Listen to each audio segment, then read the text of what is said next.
Hey dancers and friends of dancers, welcome to your first ever Dancer Speak Up, where I will be introducing our very first guest, one of my favorite teachers from Edna Manley College that has been with me through my entire process here at Edna, and I'm super excited to be here. Thank you so much, Neila, for being here. You are welcome. It's good to be here with you at this part of your journey, because I remember when you had the dream. Yes. Oh my gosh. And I remember I was working with you on N Company E. Yes. And now look at this. Love that. But I really want to dive into parts of your journey because you've worn many hats. You've been dancer, choreographer, educator, advocate. How has your journey shaped your approach to advocating for dance as a vital cultural and developmental tool? Ah, boy. I mean, when you feel it, you know it. So it's not just speaking from the outside of, watching what you think dancers might need. When you're in the space, you've grown up in the space, you have experienced, the own vigors of your body, what bodies might need, what kind of, then you can really speak with a voice that has certainty, because it comes from embodied information. So I think everything that I have been through on this journey, some would say long, so it feels short, journey in dance has helped me be able to advocate for dance. Yeah. From your work here at Edna and even in Company to your performance work, how do you see dance education influencing the future of Caribbean cultural industries? Listen, one of the first things I have to say is that I love the word industry, and this is why. Because industry for me is a very capitalist construct, meaning somebody has to bleed so somebody else can profit. Okay. I don't see industries being set up in ways that allow for those who are doing the most work to be able to be paid properly, right? In industries, executives make the most and the person in the factory is not making enough, right? That is what I've seen worldwide. Okay. I prefer ecosystem. It's not original to me, but I was introduced to it and I think, yeah. And in terms of Caribbean cultural ecosystems now, we have, dance is often a forgotten part of it, because it's not easy for people to see where dance can make people money, because they're thinking industry, they're not thinking ecosystem.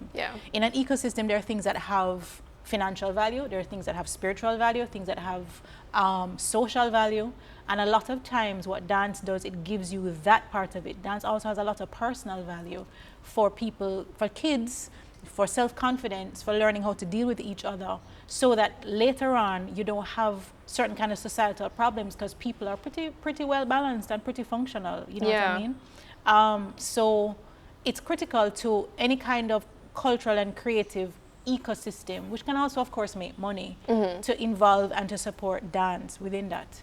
A lot of people can't see, they see, okay, you can buy a painting or you can pay to see a movie, and movies make these royalties over and over again and whatever, but they don't understand the importance of dance. It's not just fiscal. Yeah, that's true. And it's so funny that happens across the board, like even from early inception when you're introduced to dance in your church or your school. It's not going forth with the idea of that this is going to profit you in any way. This is just a hobby, it's a side gig, which actually brings me to my next question. How do you feel institutions, including government and education sectors, can better support sustainable careers in dance, so we can go from not just a hobby, but a career where we can support ourselves, because people want this. This is why Edna exists. We are the performance hub for the Caribbean. So how can we be the performance hub, yet we don't have anything to branch out after that? We have to go to the UK or the US or wherever. Like, how do you think? I mean, say English-speaking Caribbean. True. We've got some Spanish-speaking Caribbean are doing their thing. Powerhouse. Very true. Cultural hubs. Very true. Yeah. But I think what has to happen is a change in consciousness. Because where the consciousness goes, money actually goes there as well. So what people think is profitable and possible, that's where they actually put their money and energy into. I think governmental money on arts education and arts performance and dance in particular needs to be something that is tangible. Right now you have, in Jamaica for example, you have Chase, which funds 4 other things besides arts and culture. And so, and arts and culture actually split 25%. So it's not 25% for arts and 25% for culture. Split. Wow. Yes, and you've got educational things, health things, sports things fighting for the same pot. And that's the thing, they put us all in the same bunch, like, music, dance, art, That's right. arts. drama, one thing. It don't work that way. It doesn't work that way. And the kind of funding that is necessary also in order to be able to build out the economic pathway for what we're talking about, for dance in particular, is funding that's not just about performance and product. Everybody sees dance because they think of it as a hobby, they think of it as entertainment. They think, okay, it's just something I'm going to go and watch and consume, right? But there are other parts of it that need funding, right? So training needs funding. The artist mobility to be able to go somewhere else and learn from another culture and bring it back needs funding. Documentation and archiving need funding, right? Writing, dance writing needs funding, because who is writing about the things that people are creating? Me. Besides you. Thank God. Everybody is doing, and people are not actually noticing. And what happens is scholars come from the outside and notice us for ourselves, and we buy back that information about ourselves. Right? So there is a larger, it's not even just a cultural policy, it's a cultural consciousness that people need to have that includes the arts. That a government needs to get behind as well, because in other spaces that I've been in, and I don't love say this because a lot of those other spaces were built up on the backs of black people and the blood of enslaved people, right? I said that there. Still, they have enough money to have this kind of infrastructure where the arts get funding just for being the arts, not for trying to turn a profit. Right. You get money to try a thing, you get money for research and development, a new idea. You get money to put a sculpture up that a community will come behind and help you with. It may not look pretty, but it's what the community wants, right? Now we've seen, because we're in 2025, we've seen what can happen when a government has too much control of your funding. Because when they decide that they don't like that anymore, or that's not important anymore, they will pull it. Right now, dance companies in America are scrambling, because many of them were funded by the National Endowment for the Arts, and this particular administration don't want that. Right? So people are trying to find another way again to fund. But at the very least, we haven't even reached there yet in this country. And in the Caribbean, I would say, even though I think Trinidad, because of, I think they have a Ministry of Arts and Multiculturalism, I believe, and because they have Carnival and so on, they may have more funding funneled towards creative economy and creative ecosystem. But for us, we have a long way to go governmentally. That's just heartbreaking. I want to say though, one of the things that has happened recently, which is good, which means that they're listening, is that the Ministry of Culture has started an insurance scheme for I did artists. see that. Yes. Yeah, that's very, very important. It's one thing I have to pick up that's necessary, because too many times artists end up having to do GoFundMes when they get sick or have died, and their family has to do GoFundMes for them. So that's one step in the right direction. But it does take underwriting, it does take money, and the money is there, It's just where the focus is to see what the benefits will be in the long run. Which I think a part of the reason why this is important is just talking about it, because I feel like so much of it is just seeing us on stage or seeing us in commercial or advertisements or whatever it is, and not hearing us and hearing the things that we need. So I'm hoping with this they would finally be able to listen. But you've mentioned before, you've been a part of other initiatives like overseas, like your dance residency in Toronto.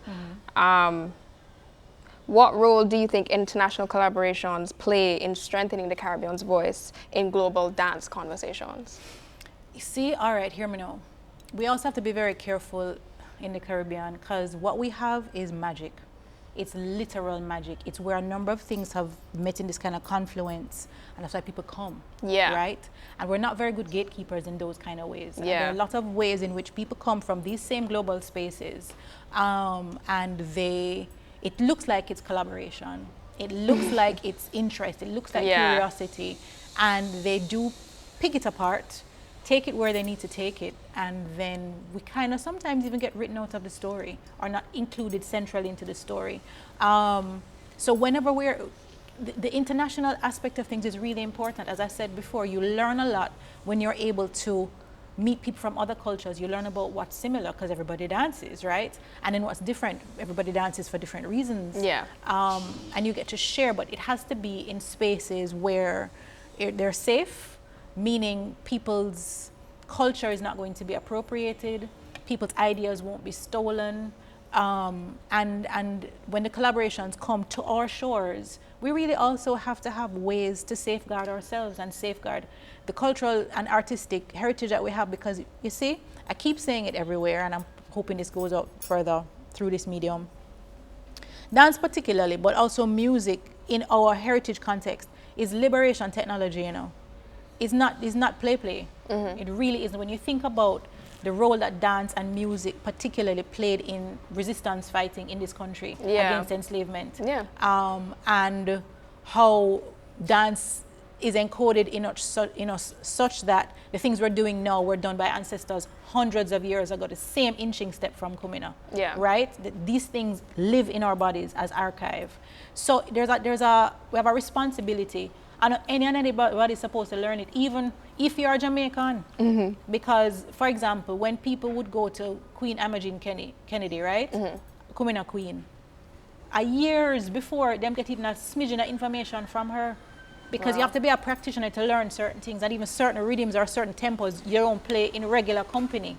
So there is that aspect of our culture that we have to learn how to re-gatekeep if we want to, I guess, benefit from international collaboration.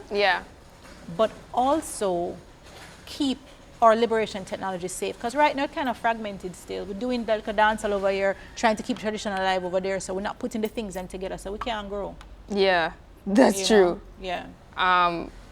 Which is funny, because then, well, I mean, I guess dancehall answers this question, but in an era where, like you said, traditional and contemporary styles often collide, how do we advocate for innovation in Caribbean dance while maintaining cultural authenticity, which I think is what you were getting into just now? The thing is, you have to know the cultural root as well. Yeah. You know, a lot of people think that they're creating something new. There's nothing new under the sun. True. It's just a different iteration. Yeah. With dancehall, for example, Jankuno, there's a step called policeman step, right? Where you do this with your shoulder. Yeah. But there's a dancehall step. What was it again? It's not pepper seed. I can't remember. There's a limbo.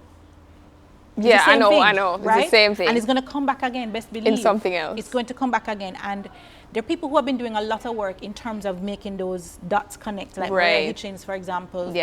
Orville Hall from Dance Expressions. So, but it's happening in these little pockets. It's not enough of a conversation. For me, that should be like a schoolyard conversation, a schoolroom conversation. When you're teaching social studies, and if you teach a dance and the progress, you're teaching history, you teach a dance and the progress as well, because the dance is like a mirror of the times. It's a snapshot as to what's happening socially and politically in any culture. So, I mean, traditional and contemporary don't have to fight. And when you say contemporary, you mean like popular dance, right? As against like contemporary dance, right? But even though it translates as well. It can, because of course, you know, the contemporary moment is everything that's happening now. But they're not binary. They're not opposites. One is moving from the other, and everything that's popular is going to become traditional at some point in time, right? Or folk at some point in time. So it's a conversation actually that needs to happen. What are some of the most pressing challenges you think that dancers see in Jamaica or just the region on a whole, and how can advocacy work better to address those issues? I think what happens, and we've reached a point where decisions made by those who came before have just been taken for granted by those who are receiving the heritage, right? By this I mean, and I'm speaking about people who are dancing in studios, dancing in companies, dancing in groups. I know most about Jamaica, so I'll speak about Jamaica. We're too volunteerism focused. This is true. And I'm not saying, let me look in the camera for this one, volunteerism is good, okay?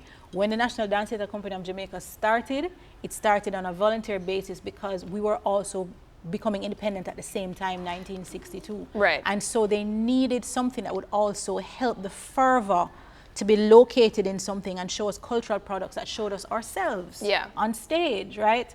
And so it was very important then. It was a group of committed friends, and we've got that story happening. The times have changed. We are 60 plus years old now, and people are interested in and able to dance professionally in other spaces in the world. The economy has to be built out here so that can happen here. So companies that are so based in voluntary space need to figure out models where they can at least offer, because in the first instance you can offer to pay for rehearsals. Everything is not about performance. In fact, the majority of the payment you get is related to the rehearsal. The time that you spend working on the work, performances are less than the rehearsals in terms of time, right? There are models around the world that can be used, but many people think it's too expensive, and so they don't even look at it that way. Some say they'll pay for performances, which is nice, but a lot of times they depend on gate receipts to pay for performances, which is not what you need to happen. No, in the models where it works abroad, and dancers really need this, because as they keep saying, you can't go supermarket and go and play and get some condensate. It don't work that way, right? Yeah, you can't go to the doctor and play 2 times, jet 2 times and get a treatment. You know what I'm saying? So it's real world work. It needs real world money to make it happen. We are more than entertainers. We are reminders, physical reminders of things that people may not want to remember. We are world builders. We form shape that people have never seen before. We give people hope. And these are the important things that carry our culture forward. It's not just about money, money, economy. But these people who do these things need to be able to eat from it as well, right? We've been able thus far in this country to do absolutely professional grade work within a volunteer context. But past a certain point, the bucket bottom are going to drop right out, because people need to feel that exchange of energy through money for the time that they have spent. And I mean, that's how legacies also are built. So it's a change of consciousness. It's going to take courage, because everybody within the dance space right now is in there for a different reason. For some people, the volunteer situation is fine. You know, it's a younger group of people. It's more like a club. They have JCDC and that sort of thing. That's okay. But we need some examples of professional companies, not just in the grade of work that's done, because all of the companies that we have out here are doing top level work. Absolutely. I mean, international choreographers come, local choreographers are here doing great things. It's about the value of the dancer, the dancer's work, the dancer's time, the dancer's risk, the dancer's body. And one of the other ways that other countries have done that too is to ensure that dance is not just in the studio, it's community related. So a lot of the companies that you think are only doing things that are stage based, no, they have their teams. The dancers also have to be able to teach. They need to know how to work with older people, with people who are disabled, with kids. And they make a lot of money as well from there, integrating with the programs, you know, when it comes up to special months of the year, Black History Month and those things, they go and they tour the schools, and they make money that way also. So it's not just about being in the studio. And if you don't actually reach your tentacles out into your community, who's going to come and watch you?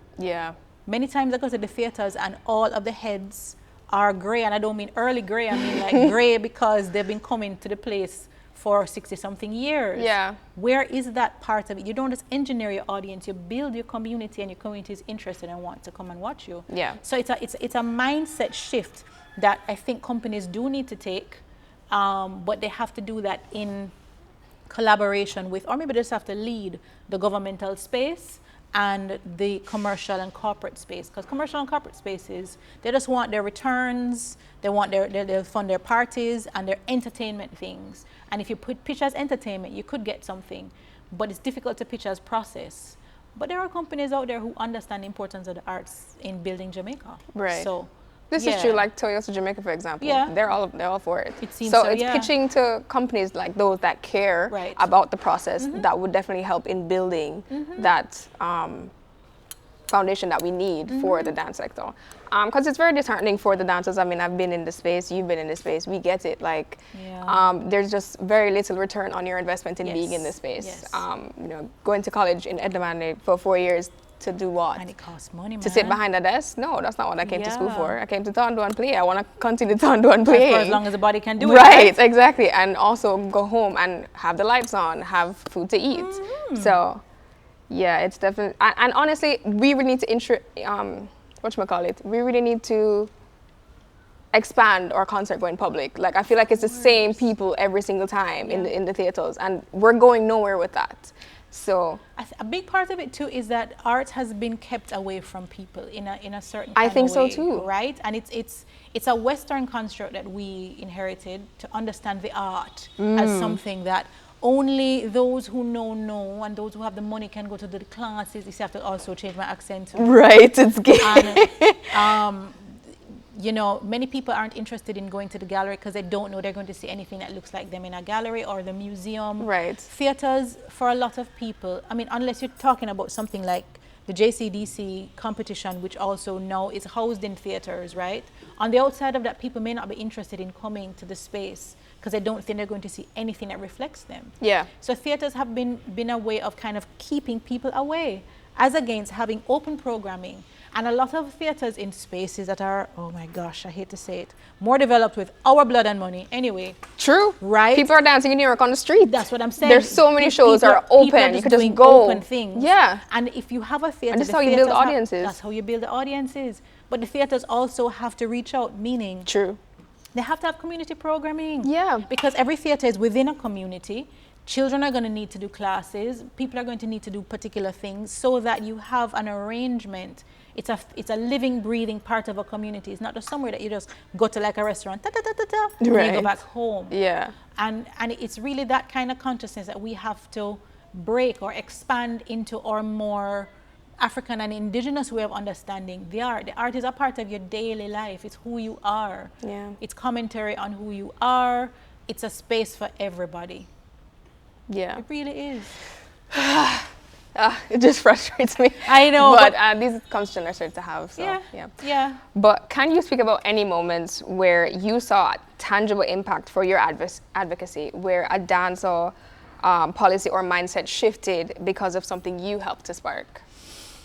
Whoa, okay, it's rough because life is long, and some of the things you plant the seeds and you don't get to see even the tree start to shoot, right? Yeah. I can say, okay, there's work I did with Simone Harris of 360 Artists. This might have been in like maybe 2006, 7, don't quote me on the date, I don't know. But we did her project called Choreography is Copyrightable. Mm-hmm. And in that moment, we also took it to Barbados to an educational arts festival. And in that moment, people who attended our seminars, because she was also offering ways to learn how to document your dance with different kinds of writing modalities and notation modalities. Nice. But people were also offered the opportunity to get their dances fixed in time, so filmed. The problem sometimes is that we're too far ahead of the curve, so we're seeing where things need to go and the people aren't with us. I think now people are closer to that than when we were doing the project however many years ago in terms of understanding at the very least. Maybe because we're so visual now. You're ahead of its time. Yeah, lots of times that is it. You're on the edge of the thing. You're seeing what needs to happen, but not enough people know it yet. Right. But the truth is we have the template already, so we can bring it back again. True. Meaning people need to be able to archive and have their work, because legal ramifications, legacy ramifications, all of these things are important too. Our art is something that if you quint, you miss it. Mm-hmm. And a lot of people's work goes when they die. Real. That is so real. Yeah, it's ethereal, or ephemeral, sorry, is a word. It's ethereal too. But so that is something I saw. It clicked in some people, but it didn't take root until maybe now, when the society was more open to the understanding that mediatizes everything. If you don't document it, you can't prove it happened, even though you know it happened. Yeah. Right? And so now could be a time when we reintroduce that dream. Simone, you watching? Much like that piece though, you've created and presented dance in gallery and other non-traditional spaces. What is the significance of taking dance outside the theater and expanding its reach and impact? I mean, like we were talking before, people are dancing in the street in New York, so I guess that definitely plays a part, but tell me more. That's where dance belongs, actually. Think about it. I mean, it's a human response, you know. It's a human response to joy. My mother at 84 years old, in hearing good news, will wiggle her bottom. I mean, she don't have much right now, but she wiggle the same way because it's something that you do. You know, you have physical responses to emotional, triggers in life, right? Dance belongs everywhere. It's nice to see it framed and staged and lit. It's beautiful as an artifact, but it is everybody's heritage. Even though Bogus say, everybody can dance, but not everybody a dancer, which is the other part of it. So everybody can move, but there are some who have a particular gift in terms of communication and clarity of the body that can literally move your spirit, right? And it's not one or the other. The space exists for that. And when you take dance out of a theater, then you get that to happen. So people can be participatory, or people can realize that the trees outside are also dancing with them, that the traffic is choreographed. The traffic is a big old improvisation. True. You understand? and that's what I want us to see. I want us to see that these things are special, but they're special also because we ourselves are special, and particularly in this nation, you know, somebody walking on the street, a man walking on the street and singing, and in my bones, that is choreography right there. You just need to just kind of pull it and maybe tweak it a little if you want to take it to the stage. Yeah. But right as it is, it's beautiful. Yeah. You know? Site-specific work has a way, though, of kind of disrupting and shaking up people's consciousness about what's going on around them. And it can also give them a breath of fresh air because we need art. We just don't know how much we need it until we actually get it in our space. And it could also lead people to theater. You know, True. If you want to see more, you can come here. Because a theater also does a different thing. So whereas in site-specific work, especially in the daytime, and site-specific meaning not like a flash mob, that's different. Site-specific meaning something made for that site, coming out of the tree, coming out of the earth.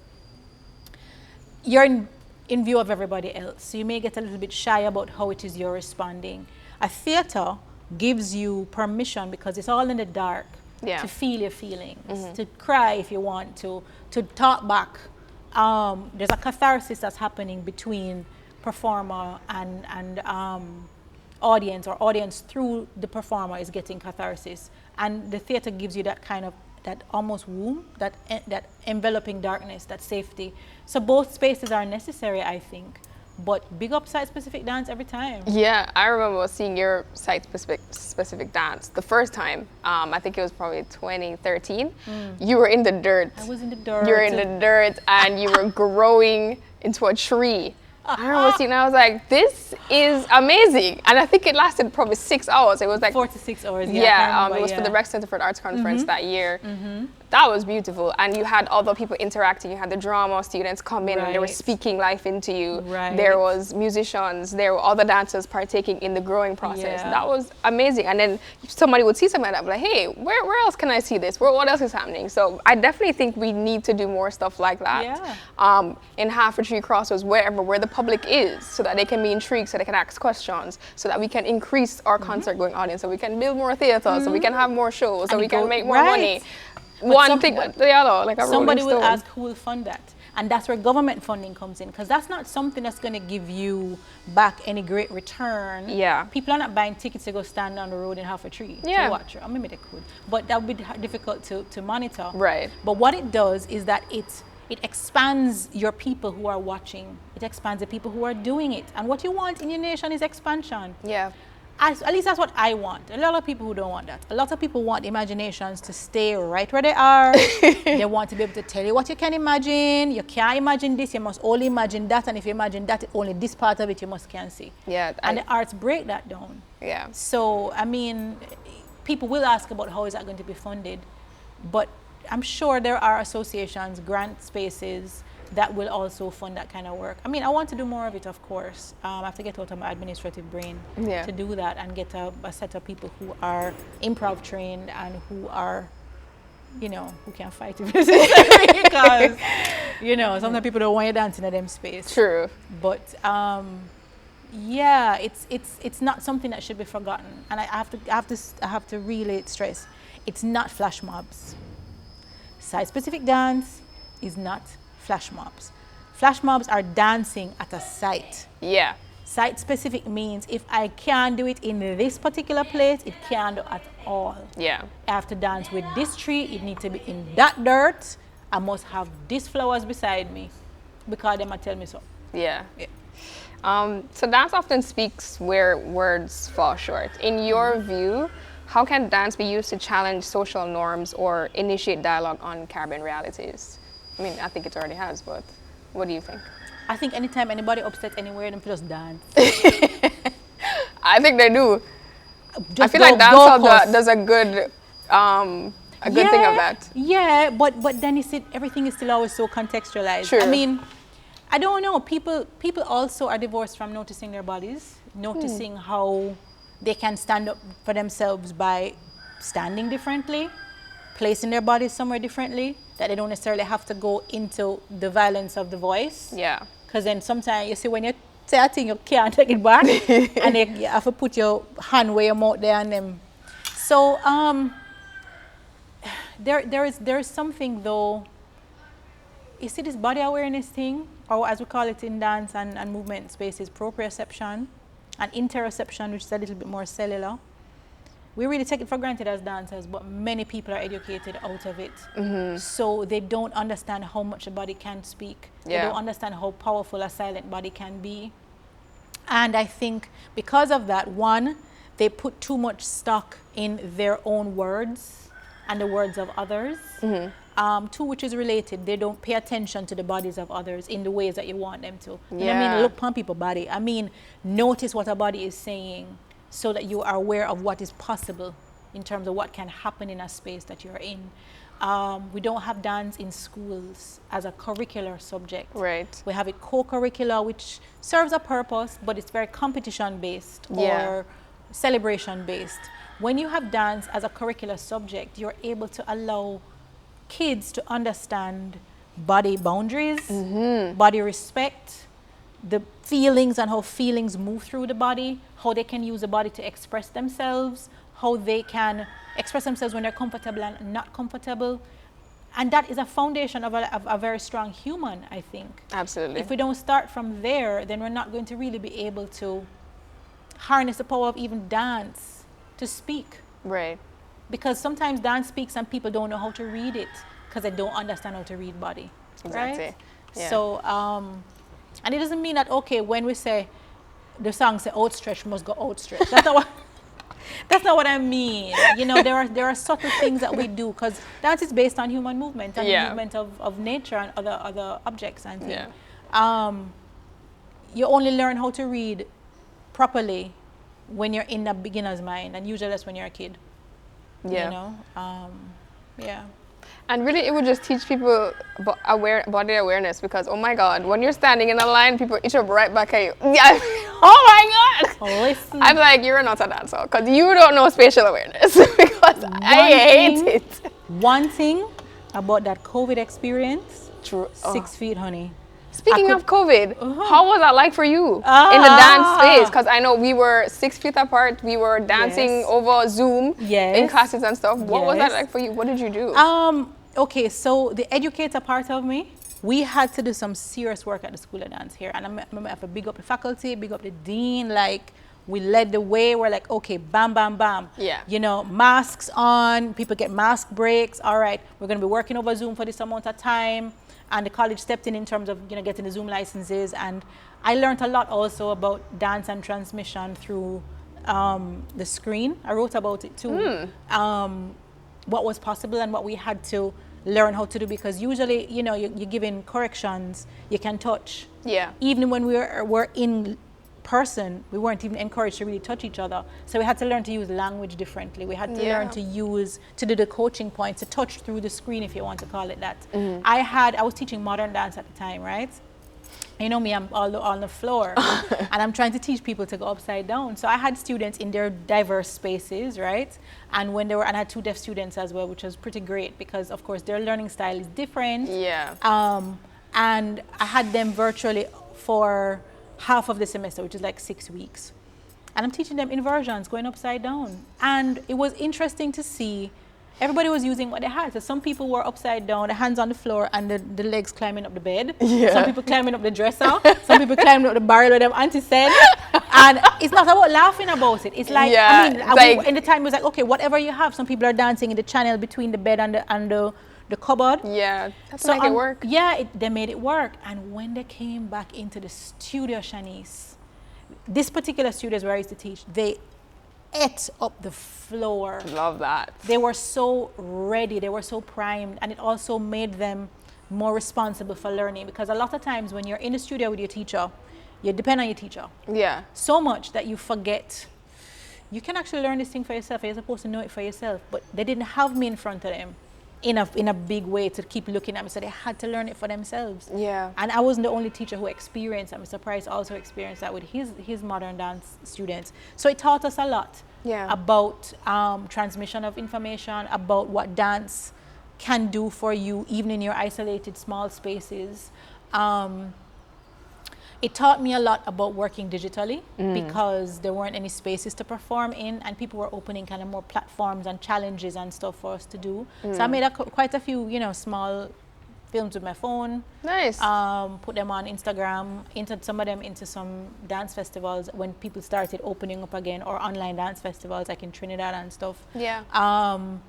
It was a time where you said, okay, well, I can't do that, but I can do this. Yeah. Where I have enough space. I pivoted, Lord, if I hear pivot one more time, but yes, I pivoted, and hopefully have been able to bring those lessons back now into dance, where we are now back in person. We, for example, I mean, I wrote about like the need for rest, the need for pause. I feel like even though we know it, and we knew it at that point in time, we're still gone right back now into just like yeah, the busy. Right. Rush. So I need to also bring it back to faculty. So remember, so we learned some stuff. Yeah. What we learned also is that everything don't need an exam. True. So the students get a chance to breathe around the work and feel more comfortable and put in their coursework and do their portfolios, which is better learning for me anyway when it comes to the arts. Yeah, so, for sure. COVID definitely taught us a lot. So definitely things we definitely need to apply now into this phase. But what advice would you give to the next generation of Caribbean dancers who feel called not only perform but also to advocate, for their art form? Follow the feeling and find your mentors, find your elders, and find your community. And elders don't have to be like stooped over. I mean, right now, according to time, I'm an elder, right? Yeah. Time and experience.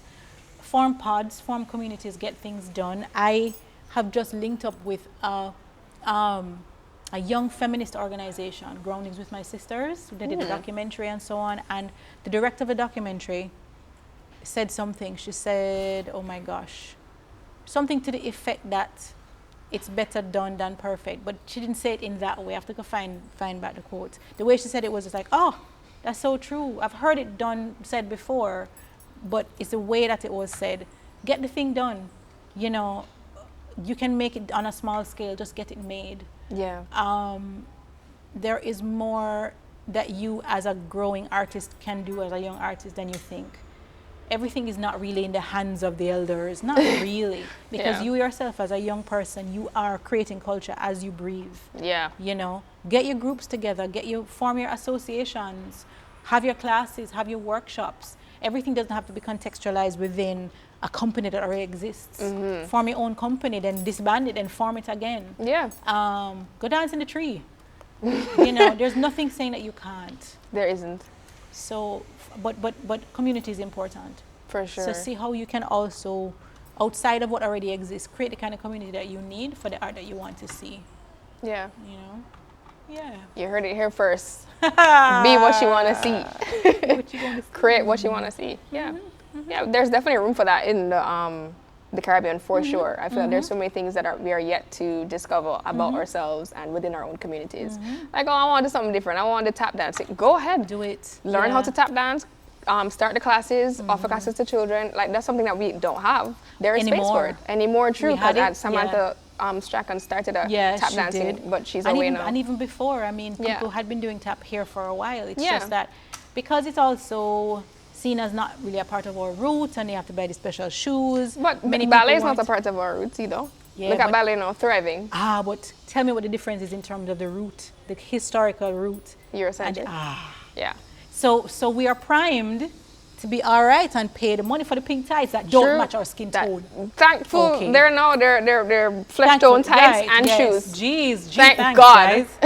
Finally. And we have black people who are making it anyway, so can buy from them, right? And there are also black people making KT tape that with the color of our skin in mind. Wonderful. Love that for us, which is a Trinidadian person as well.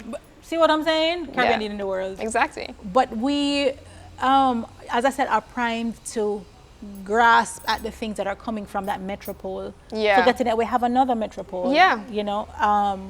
And so because tap dance is also coming out of maybe that African American experience is not necessarily felt like it belongs to us. Just like not many people delve into jazz. True. As a genre. Yeah, they think it's not ours, but it is. Right. So as you were saying, if people feel that's what they want to see, find a couple other people who want to see it as well. Yeah, and start it. And start it. It's never too late. It's never too late to start it. So, you heard it here first. You heard it here first. Do the things that you want to see. Be the change you want to see. Do the hard thing. start. All you have to do is start. Literally get your phone, get 2 friends, and just do your thing. So yeah. Thank you guys so much for tuning in to the first episode of Dancer Speak Up. I'm so excited to be doing this, and I'm so happy you're all here. And remember, dancer, speak up. We want to hear your voice. We want to see you. We love you. We know you. We want to hear your voice too. All right, guys. Thank you.